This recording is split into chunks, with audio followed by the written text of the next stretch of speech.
कांग्रेस वाले कह रहे हैं कि गिरिराज सिंह ने माहौल ख़राब कर दिया भागलपुर का। कुछ तो लोग कहेंगे, लोगों का काम है कहना। जब विपक्ष के पास कोई बात नहीं है तो वो यही कहेंगे। नीतू जी, कब तक आप लोग हिंदू मुसलमान की राजनीति करती रहिएगा? नहीं, हिंदू मुसलमान की राजनीति हम कहाँ करते हैं। हिंदू मुसलमान हम तो सारे धर्म समभाव की राजनीति करते हैं। लेकिन हाँ, आपने ये जो विपक्ष है जो भटकाती है हिंदुओं को, आप जहाँ मुसलमान की बात होती है तो सिर्फ एक जाति होती है मुसलमान, एक धर्म होता है, जबकि उनके कौम में भी बहुत सारी जातियाँ हैं।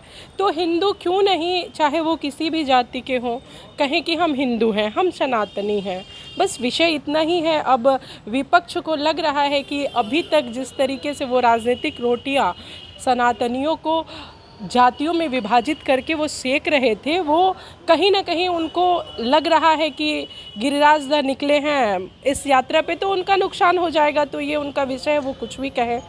इस वक्त हमारे साथ भारतीय जनता पार्टी की प्रवक्ता नीतू सिंह जी मौजूद है। हिंदू स्वाभिमान यात्रा में आपको नहीं देखा मैंने।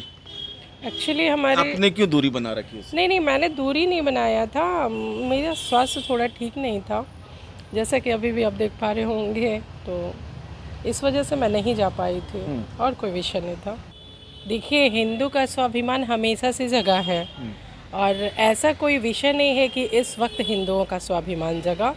तो ये कहना उचित नहीं होगा आपका कि क्यों हिंदुओं का स्वाभिमान जगा। गिरिराज सिंह हिंदू स्वाभिमान यात्रा में अकेले पड़ गए मैडम, भाजपा ने साथ छोड़ दिया उनका। देखिए, एक्चुअली पार्टी की जहाँ तक बात है तो हमारे प्रदेश अध्यक्ष जी ने कहा कि ये भारतीय जनता पार्टी की यात्रा नहीं थी, एक सनातनी की यात्रा थी। तो आप इसको पार्टियों से क्यों जोड़ रहे हैं?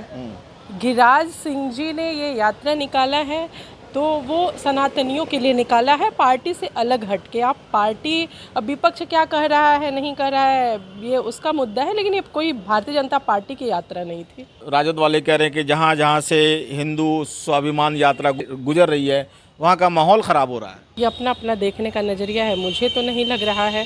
अच्छा, एक बात बताइए, आपने कहा कि जहाँ जहाँ से हिंदू स्वाभिमान यात्रा निकल रही है, बांग्लादेश में भी हिंदू स्वाभिमान यात्रा निकला था क्या? बंगाल में भी निकला था क्या? नहीं निकला था ना। लेकिन वहाँ ये घटनाएं क्यों हुई?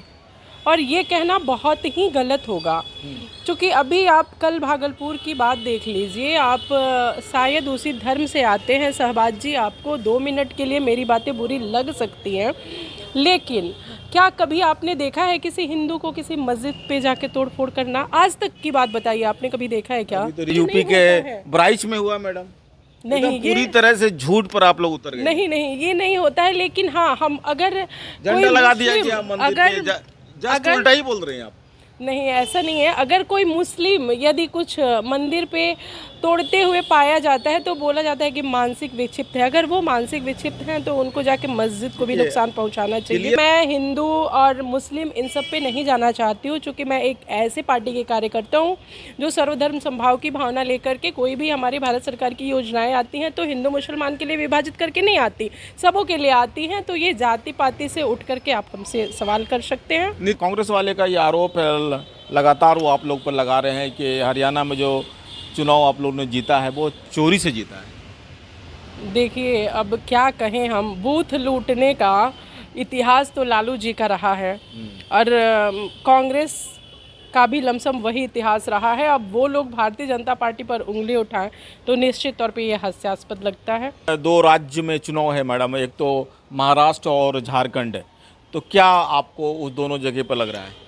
निश्चित तौर पे हमारा प्रयास होगा, हमने जनता के लिए किया है। आदरणीय नरेंद्र मोदी जी के कार्यों को देखते हुए निश्चित तौर पर वहाँ की जनता और झारखंड में जिस तरीके से झारखंड का विकास हुआ है, निश्चित तौर पर वहाँ की जनता भारतीय जनता पार्टी को वोट करेगी और हम सरकार बनाएंगे। नीतू सिंह जी, न्यूज़ 24 चैनल से बात करने के लिए बहुत बहुत शुक्रिया आपका। बहुत बहुत धन्यवाद।